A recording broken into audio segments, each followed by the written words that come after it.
Hey guys, just a little quick blurb before this video starts. I recorded originally a second part, but I accidentally forgot to render out the audio file, so my voice wasn't in there. I still have the footage, but I figured it wouldn't be entertaining to watch if I wasn't commentating about what it was. If you're wondering what it was commentating over, it was just over my tree cutting farm, which is actually in a previous video I talked about, and quarries, which are kind of self-explanatory if you know how to work a quarry. So anyway, I hope you enjoyed this video, and I'll see you guys at the end of this one. Alright guys, again, welcome back, and this is the final part of the system showcase that I'm doing for this world. And last time I went over the tree cutting farms I had with turtles over above the thing, and then I went over the quarries I had as well. And in this time we're gonna go over my EU system, my MJ systems, and my quick mining stuff that I have down below. So starting off, let's start off with the EU system, because it's actually really simple now that I've gotten through it all. So, oh shoot, it's actually getting full. That's unfortunate, so let's go ahead and let's fix that. And then we'll turn that off. So, anyway, getting back to the EU system. So let's start off at the power source. The power source is one ultimate hybrid solar panel. As you can see, it generates so fast that it can fill up one of these and one of these perfectly fine during the daytime. And I think, if I'm correct, for the most part, it actually fills it up at nighttime as well, and it keeps it perfectly fine. So I don't need to worry about EU ever again. I just let this thing go, and yeah, I don't have to worry about it. So there's that. So then that cable runs to an MFSU, as you can see, a massive freaking storage unit, and then that runs to a medium wattage converter. This thing outputs at 512, and then this will change the output from 512 to 128, and then that we'll just keep running from here. So it runs from this, it runs underneath this grass, as you can see, and then it runs to this electric furnace, which takes a 128 input, and I have it currently set at 100% heat, and I have a redstone torch underneath of it, so that way it stays at 100% heat, because I need it to do that for the charcoal factory that I have currently running. And then it runs up to here, it runs up to a low wattage converter, so it goes from 128 EU per tick to 32 EU per tick. And it runs to this recycler up here, as you can see. I don't know if I can click it. It runs to this recycler, and the recycler is what recycles the stuff for the thing. I think the turtles stopped working. Yes, the turtle stopped working. I'll have to get back on that. So anyway, so that's the medium wattage stuff. This is the low wattage converter, and the low wattage converter will take this and we'll follow this cable. This cable goes out the way, all the way over here to I need to replace these gold cables just because it's kind of ruining the consistency of my cables, but I have currently set a bling machine, which I'll go over first, and this is from Seth Bling. This basically is just an auto diamond maker from coal and stuff, and you can make carbon plates and stuff. And then it runs to the top level of my machine row that I have set up. So doing the bling machine, the cable runs to the middle of the machine, and it runs to the compressor over here. It runs to the macerator over here, which I probably should switch to a rotary macerator because it would go much faster. And then it runs to this compressor over here. So it just powers all these machines perfectly fine. I don't have to worry about managing EU storage at all for these. This top row powers a we'll go ahead and we'll go to the front of this machine to find out what it's powering, because I can't remember off the top of my head. So it powers rotary macerator. It powers three electrical furnaces, and none of these have overclockers, although I probably should overclock them because there's really no benefit to not doing it. It powers this macerator, and then it powers the recycler and 2 industrial centrifuges. I made the second one because I had the resources, and also I had so much stuff to centrifuge that I was just like, why not make a second one? So there's that, and that's what happens when it goes to the right path over here. So when it goes to the lower path, it goes underneath this grass and goes underneath all the way over here. As you can see, the cables in between the machines and the ground, and then it powers every machine on the bottom row that you see here. So it powers 3 recyclers, 2 macerators, a compressor, an extractor, electrical furnace, and then an induction furnace. So it powers all this stuff, and I can run basically every machine at once, and nothing would happen to it. I can run perfectly fine, and I would not have a problem. Oh, there's some rubber in here. So yeah, there's that. So that's the EU system for the most part. This is the charcoal factory. Oh, also part of the EU system is I have generators. If I ever have stuff to burn, I can just burn them and then use the energy in the MFSU. I don't really have anything to burn anymore, so it's just kind of getting to the point where I'm just like, oh yeah, I don't really need to burn anything anymore. But so this is my charcoal factory.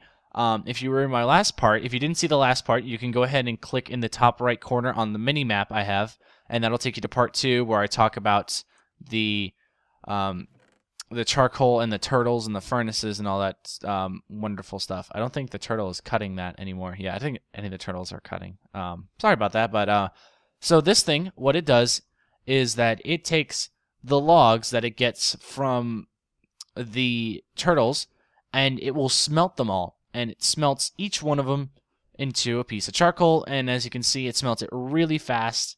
And we'll go ahead and we'll just do 2 of these. But it smelts it really fast. And I have 3 redstone engines currently at once extracting this stuff. I could replace this one with a electrical engine and then route this cable over. Just haven't done it yet. But so it routes all this charcoal. As you can see, it's a lot of charcoal. But it routes all this charcoal over here into this diamond chest. Oh, I'm glitching out here. Routes to this diamond chest, and then this charcoal routes through this, and it powers each one of these generators. I think correctly, I have 10 generators going. I have 3, 4 here, and then I have 3 over here. I have 10 generators at once powering this mass fabricator, and this thing will crank through UU matter nowadays. I have it currently only being powered by generators alone, and it is amazing how fast this thing can go. I could technically route a solar, if I routed a solar panel on here, it would go ridiculously fast, but I just haven't done it yet. But each generator generates at 10 EU per tick, so 10 times 10 is 100, so I get 100 EU per tick, and then I also get the amplification from the scrap that I get from the cobblestone and then the wood that I get. And as you can see, I have a scrap box here. So it just loops through the scrap and then just sends it right back through the chest. So this thing generates UU matter. It generates a 1 UU matter almost like for every second I get 1 progress percent. It's a little less than that, so I get basically 1 UU matter every minute and a half, which is awesome. Because if I need to stack a UU matter, I just basically I can leave it on I can leave it on for like 2 hours while I'm at classes. And then I can come back and I can have like this much UU matter, and I can do so much with it. So yeah, that's how it works. And if you're wondering, it does not. It just literally will just go through. All the charcoal, as you can see, will just loop through the machine all the way through if none of them need charcoal. So it'll just keep looping through until one of them needs it, and then it will take the charcoal that's currently going through. So that is my EAU system. It's relatively simple. It's not actually that complicated. It's powered by 1 source of power, and that's about it. Enchantment table, yay. It's really not that simple. This is a pipe system from the lower end, so when my turtle is my mining turtles, I'll go into that later. My mining turtles cobblestone can come up here, and then I can route it to the recyclers. So let's go ahead and talk now about my mine jewel system. And it's actually a lot simpler than my other systems are. I have currently 4 redstone energy cells. One of them is currently being powered all by a electrical engines, which is routed from a I want to say hybrid solar panel on the outside. So if I go this way, I think it's being powered by a hybrid solar panel. Yes, it is being powered by a hybrid solar panel, which perfectly stores all of its power perfectly fine. This advanced solar panel powers this electrical engine, which moves the scrap out, and then this advanced solar panel powers a electrical engine on the rock crusher I have over back here, because the rock crusher really doesn't benefit me much. The reason rock crushers don't benefit you because they really don't get you anything, and for the most part you can do everything you need with a macerator, and this thing takes up 12 blocks of space, So I don't really recommend making a rock crusher unless you want to smash all your gravel and trying to get a diamond. That's really all it's useful for. I think I've been sidetracked a lot recently. But anyway, getting back onto it, this is probably the most efficient setup you can have for these mine jewel storage systems, is that you have your redstone energy cell here, and then you have all of your redstone's energy coming through. I should probably actually, we'll replace these things. What you do, and actually this is a perfect time to showcase it, is you have a redstone energy cell, and then you have 4 magmatic engines on the sides, and then you put a magma crucible next to it. So you take the magma crucible, and then you have the output set to both of the engines currently next to it, and the engines will just suck up the lava and start pumping up the energy again. But then that energy cell pumps out the energy back into this thing, so it's basically like a looping system until it runs out of energy. But this thing will store energy, so that way you can start it up again. So if I just throw this in here, as you can see, it's gonna, boil, whatever you want to call it, boil the netherrack. And once it's done boiling the netherrack, or what do you want to call it, lavifying it, it's going to turn these engines on. And as you can see, these other engines will turn on relatively soon. So now all these engines are going, and I can start storing energy again. So there's that. And eventually all these engines will start up again. So then these two will go first, and then these two will follow. So we'll go ahead and wait for that. So there's those two, and then the other two will start up now. And we'll go ahead and grab one more stack of this. And we'll go ahead and throw half a stack in here, half a stack in here, and I can literally just keep generating energy. And that's what's awesome about this setup, is I don't have to worry about filling each one individually with buckets of lava. I can just throw a stack of stuff into the magma crucible and then come back to it whenever I need to.